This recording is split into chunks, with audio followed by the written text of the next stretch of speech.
Welcome to Secrets True Crime. I am your host, Amber Sitton. What is done in darkness will eventually come to light. That is the purpose of this podcast, to shine light on the story of Eric Cates, his beloved dog Gypsy, and the town of Empire, Alabama. Listener discretion is advised. The subject matter may involve violence, sexual content, murder, and adult themes. It is not suitable for younger listeners. I know many of you are anxiously awaiting news on the murder of Eric Cates and his beloved dog Gypsy. I don't have the news we are all waiting for yet, but I believe for the first time since Eric's murder, we now have hardworking, honest, and competent investigators dedicating a great deal of time to this case.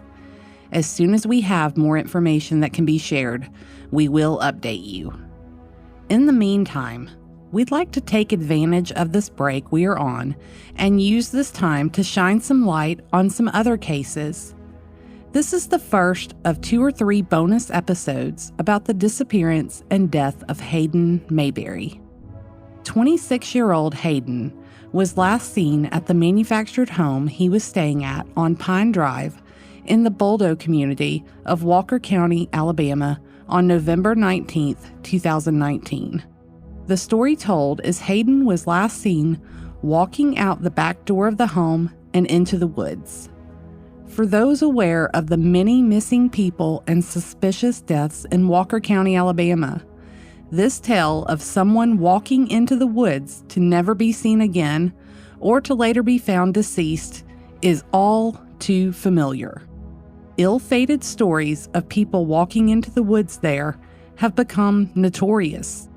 Like most of the cases in Walker County, there are far more questions than answers about what happened to Hayden. Hayden had been in a relationship with a woman named Jensen. They had an infant child together, but they'd broken up, and at the time of his disappearance, they were both seeing other people. We've spoken with several of Hayden's family members, but his Aunt Dana spoke to us about Hayden for the podcast.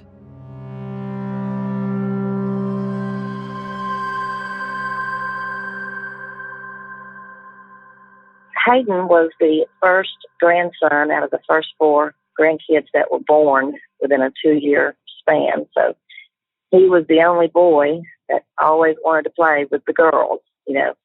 At times that didn't work out too well because, he was your typical boy. He was rambunctious. He was high-strung. All he wanted to do was have their attention and play. And he loved them, and they loved him too. But, you know how children are sometimes when they don't want the little boy playing with them. But Hayden, he was full of energy, a lot of energy. I remember a time we took them camping and at the lake, and we had a pretty good sized campfire. And that kid ran around that campfire, it seemed like, for hours, just entertaining himself and playing. He was a character. And if little Braden has any energy like his daddy, Jensen's going to have her work cut out for her. But Hayden, he was a loving kid. Early on, we just knew he was just going to be the ladies' man because any females he saw, pretty women, he made a beeline just to talk and flirt. When he learned how to wink, he'd wink at them, and they ate that up, and he loved the attention. He even went through a phase where he would go up to them and nod his head back and say, "How you doing?" Because that time they loved to watch the TV show Friends. Yes, he got that from Joey off that show. He was just your typical kid. He was loving. He had a kind heart. I remember the first time I had met Jensen. It was during the holidays at my parents' house, and I was back in one of the bedrooms wrapping some gifts, and he brought Jensen through and just showing her around. And I remember him looking at me, and he just, out of nowhere, he said, "Isn't she beautiful?" And I thought, "You're just a little mushy romantic." That was Hayden. That's how he was. He was a little Casanova, and he didn't meet a stranger.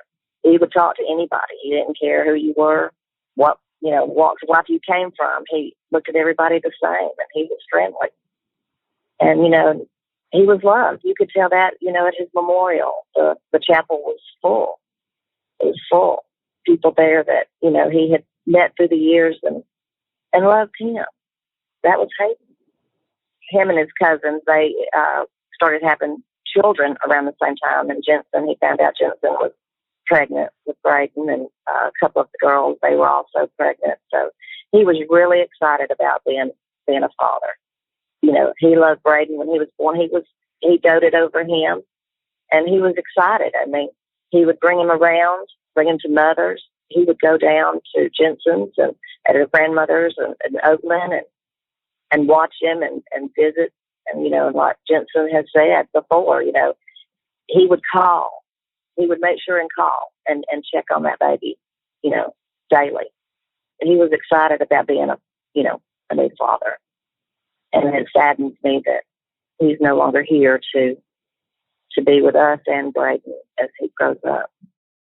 I spoke with Jensen, and she told me this about Hayden. He was funny, and he had a crazy personality, but he was so loving. He would give anybody the shirt off his back. And he was a good dad. Hayden also struggled with addiction issues, but according to many who knew him, things changed when Hayden became a father. He was fighting his addiction to stay clean and to be the father his son needed him to be, and he was seeking help to stay on track from a treatment center. I've been told by numerous people who were friends with Hayden that while he still smoked marijuana, he had otherwise given up using drugs. I asked Jensen how she thought Hayden was doing in his quest to stay clean. He was clean usually if me and him were together. But as soon as we broke up, he would relapse. But I thought the whole time we had been broke up the last time, he was clean because of Braden. But then I found out that he wasn't.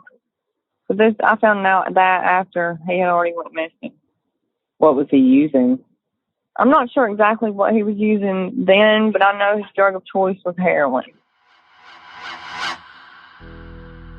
Before his disappearance, Hayden and Jensen had broken up and had both moved on to other relationships.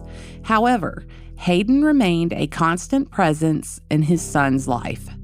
Hayden was in a relationship with a woman named Naomi Wilcutt. Both Hayden and Naomi were living at the home on Pine Drive in the Boldo area with a woman named Rosa.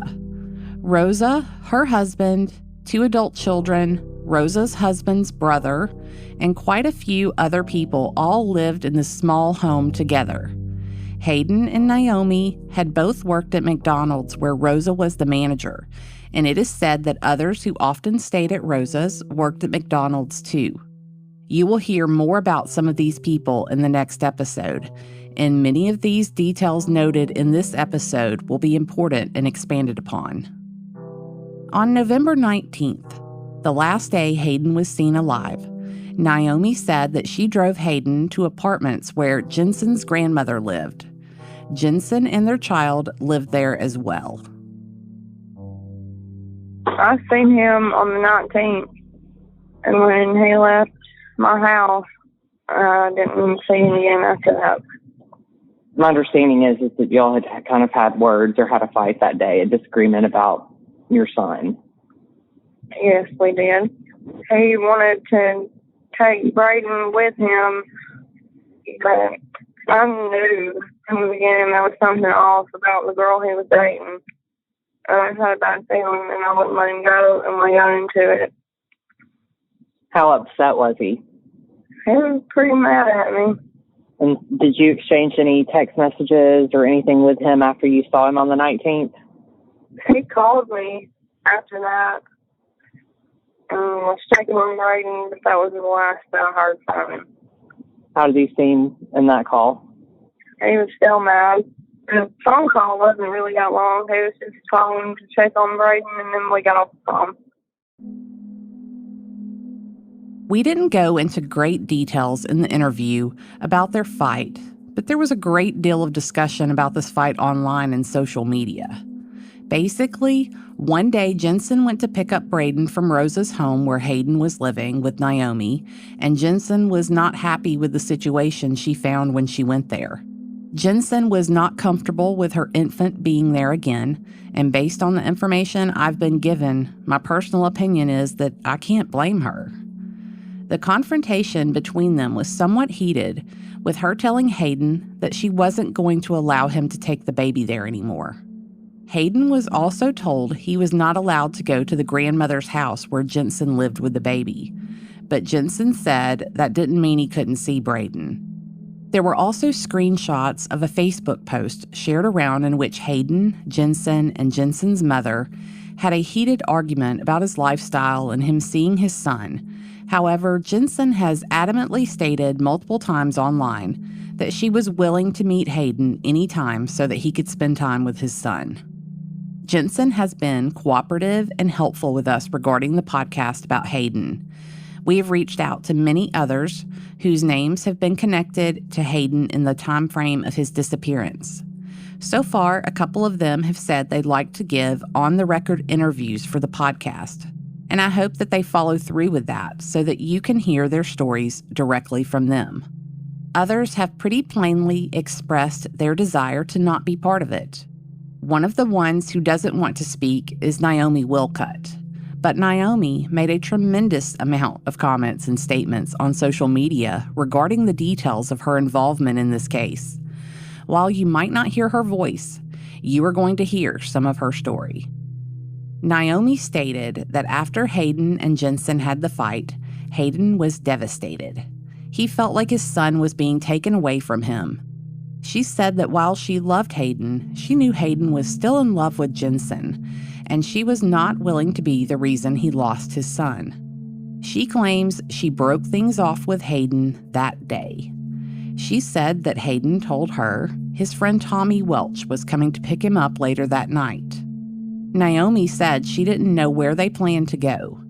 Here are Naomi's words regarding her whereabouts and movements the night Hayden disappeared. One quick disclaimer, though. The comments she made were not written using proper English structure and grammar. I'm not pointing this out to be demeaning. It's very common for people to text or post on social media in that manner, but it does cause some issues with me being able to read the messages verbatim and listeners being able to understand. So instead of reading these comments verbatim, I will be reading the messages using sentence structure and such. And then I will take screenshots of these comments that she made and I will post them to our Facebook account. Naomi commented, "I left around 7. Took my 12-year-old son to get something to eat and to the store. I came back, dropped him off, left, and went to a friend's house to pick him up. I gave him a ride, was back by 10 to take JW and Zach to work. Then Zach called before I got back to my friend's house and told me he got fired. I picked him back up, stopped by the store, then dropped him back off and went back to my friend's house until 3:30 that morning. Then I went back to the trailer, changed, and picked up another friend from work by 4:30 that morning." She mentions Zach and JW. She is speaking of Zach Jervis and JW Stone.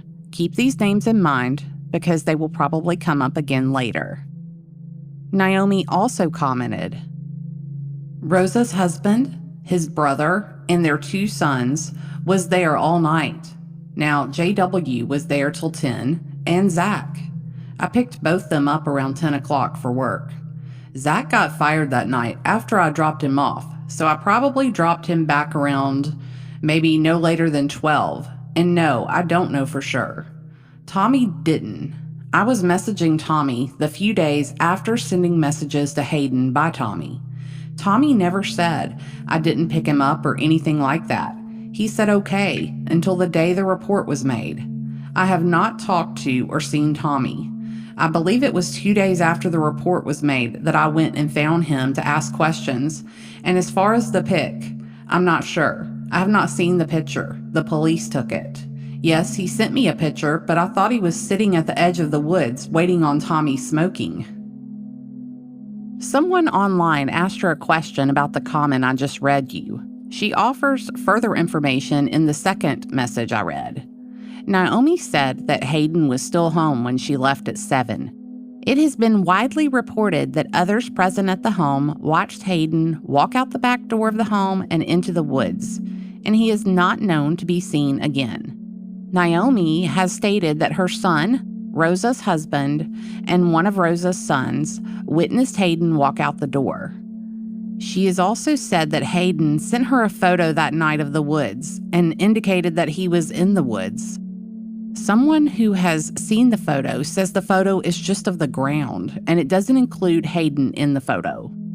Naomi has stated that when she received the text, Hayden was just outside smoking pot and waiting for Tommy Welch to pick him up. Many of Hayden's friends and family have had a lot to say about the story that Hayden walked into the woods. Hayden was not known to be an outdoorsy type.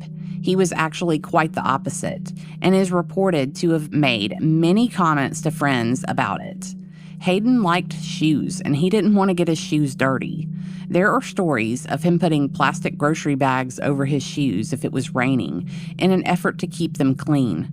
Regardless, if the story makes sense or not, that is the story that was told. I asked Jensen how she became aware that Hayden was missing. Have you heard of Tommy Welch? Yes. Okay, so Naomi told him to call me 5 days after Hayden had went missing. And he told me, or asked me really, if I'd seen him and all this stuff, and I told him no. And then Naomi called, but I hadn't heard from him since the 19th, and she said that that's why she's seen him too. How did she seem when you talked to her? Too calm. It was weird to me that you'd wait 5 days to tell anybody that your boyfriend's missing. Yeah. Was she with Tommy when he called you? Not that I know of. Okay, so she had him call, and then after that, she called you. Yeah. Are you the one that filed the missing persons report? Yes, ma'am.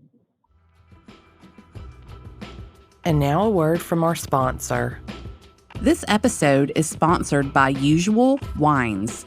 If you are like me, you might occasionally enjoy a good glass of wine. I just found a great new brand of wine called Usual Wines. Each bottle is 6.3 ounces, a heavy pour or about a glass and a half of wine. No more pouring wine down the sink when you don't want to finish the bottle. Usual is always fresh, no more flat bubbly or stale rosé. Usual wines are made from world-class AVAs in California like Napa, Sonoma, and Santa Barbara, and are made with minimal intervention, 0 sugar, and 0 additives. The wines are low carb and have 0 grams of sugar. I ordered a combo pack online and received it just 5 days later. The first thing I noticed is how pretty the bottles are. I couldn't wait to try. I love them all, but my favorite is the red blend. Go check out their website at usualwines.com and use my discount code SECRETS for $8 off your first order and try your first glass on us. Okay, back to the episode. I also asked Dana how she and other family members became aware that Hayden was missing. I had walked into work on a Monday morning, and my ex-sister-in-law that works with me greeted me and said, "Have you talked to Hayden?" And I said, "No." She said, "Have you talked to your mother?" I said, "Well, no, not this morning." I said, "What's going on?"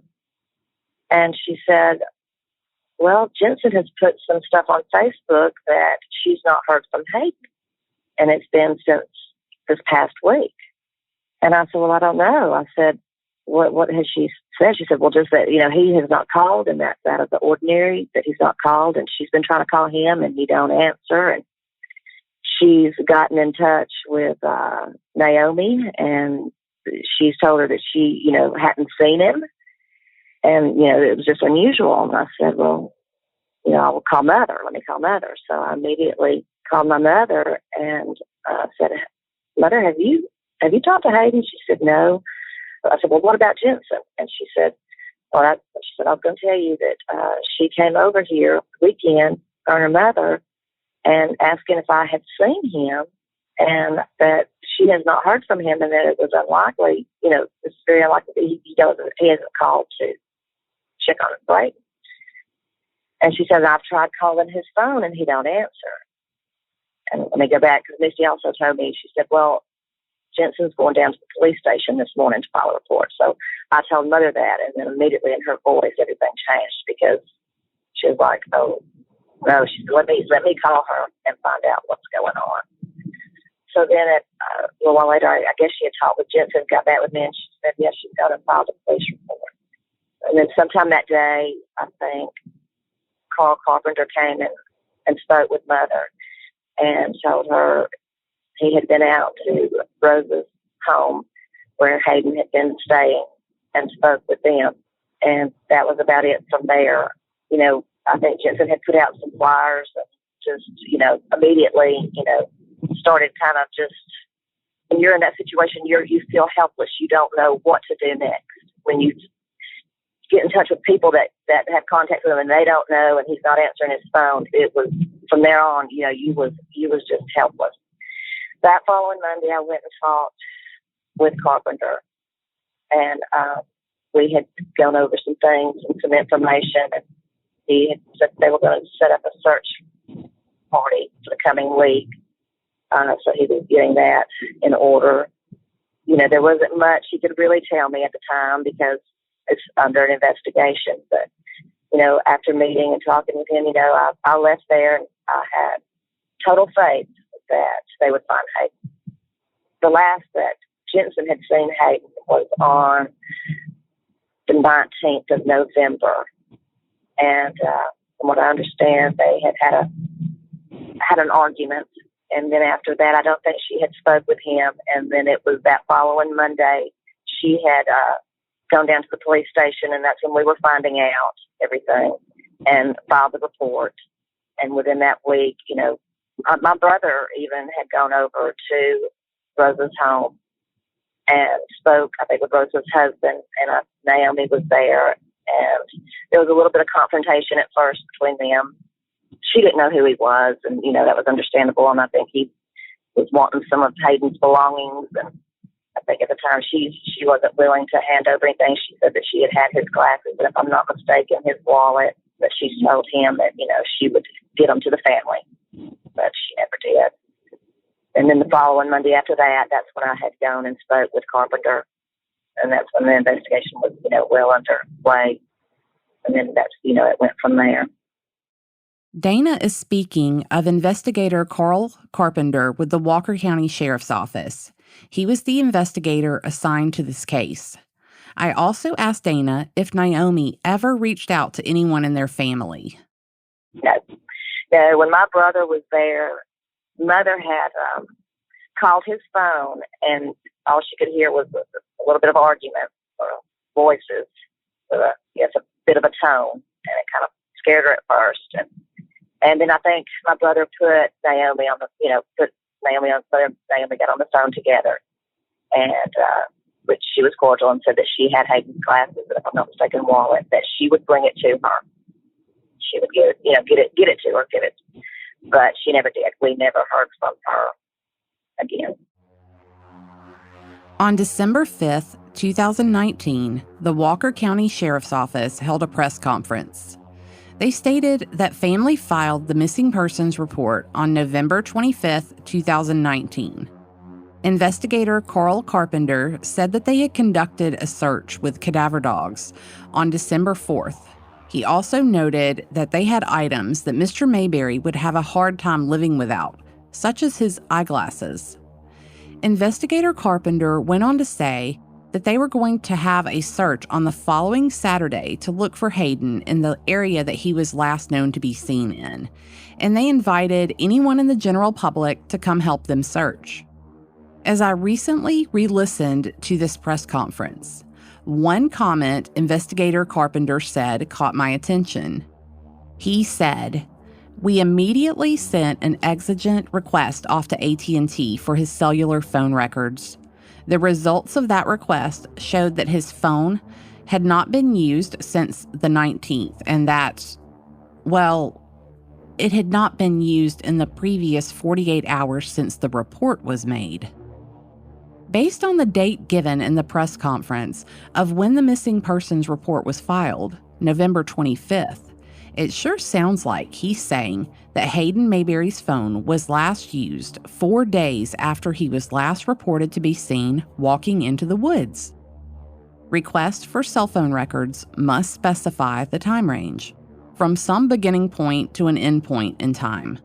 For exigent requests, they usually range from the time the person was last seen to the time the request is being made. When the report is received from the cell provider, it will show the date, time, and other information from each time the phone is used, be it for a phone call or text message. Incoming calls that are not answered can be distinguished from actual active use in the call entry's originating and terminating number and relatively short elapsed time, usually less than 10 seconds. These reports can be lengthy, depending on the usage and the time frame requested, and some usage generates multiple lines in the log. When usage stops, the log simply has no other entries. These reports don't typically include any information from periods when the phone was powered on, but not in use. There are different reports that must be requested for that information. It's typical to see several hours between log entries when a person is asleep or otherwise not using their phone. A report that spans 10 days from the last time someone was seen will show activity from any received calls, even when the phone's battery is depleted. But again, those are easily distinguished from actual phone usage so that it can quickly be determined when the last time someone actively used the device. On December 7th, almost 100 people showed up to help search. I've been told that they were taken to a wooded area on Pine Drive that was around Rosa's home where Hayden was living. Again, nothing of interest was found. On December 26, 2019, the Walker County Sheriff's Office made 2 posts to Facebook concerning the Hayden Mayberry missing persons case. The first post read, "Please share. These 3 people are persons of interest in the case of Hayden Mayberry, who has been reported missing. We'd sure love to talk to them. Charity Dove Watts Tessner, Justin J.W. Wyatt Stone, Tommy Edwards Welch. If you happen to know them, please encourage them to call us or swing by and talk to us. And if you have any information about their location, you can tip us anonymously." The post included a photo of each of the 3 persons of interest that they were looking for. One thing to note, it was reported on social media that Justin J.W. Wyatt Stone responded very quickly to this post and went in to speak to investigators. The next post read, "Here's a mugshot of Rosa Ann Rice. Rice was arrested today because she made the decision to provide false statements to investigators. Those statements interfered in the missing person investigation of Hayden Mayberry. Rice's residence is the last place Hayden was known to have been seen. Rice's false statements led to misdirection in the investigation and resulted in wasting valuable time and resources towards finding Hayden. Rice is currently in the Walker County Jail on a charge of obstruction of governmental operations. We're not playing games and won't tolerate being lied to. We strive to conduct efficient and thorough investigations, and any impediments to that will be dealt with accordingly." Yes, this is the same Rosa that Hayden Mayberry was living with at the time of his disappearance. As mentioned earlier, Tommy Welch was the man that Naomi claimed was supposed to have picked Hayden up the night he disappeared. JW is one of the men she claimed she gave rides to the night that Hayden went missing. Both of these men were friends or acquaintances of Hayden, and Charity Tessner was Tommy's girlfriend. Join us next time for the second bonus episode about Hayden Mayberry as we go a little deeper in detail into the persons of interest and other details of the case.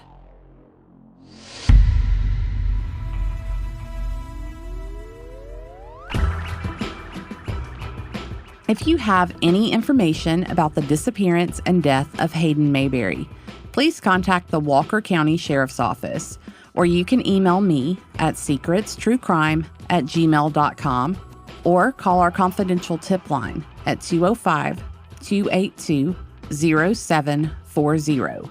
Michael and I will ensure that all information gets to the right place right away.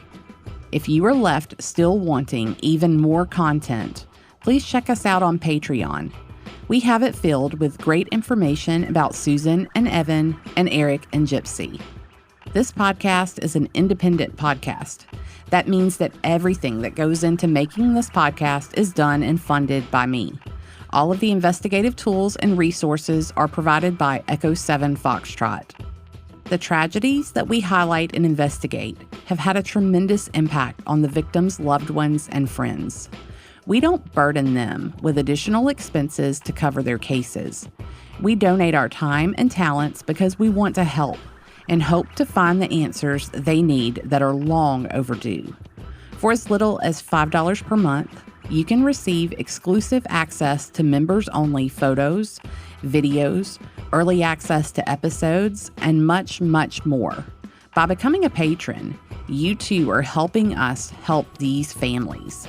Your support as a patron of Secrets True Crime Podcast helps us cover the expenses associated with producing a high-quality podcast, traveling to conduct field work and interviews, and obtaining the tools and equipment needed to conduct a thorough investigation.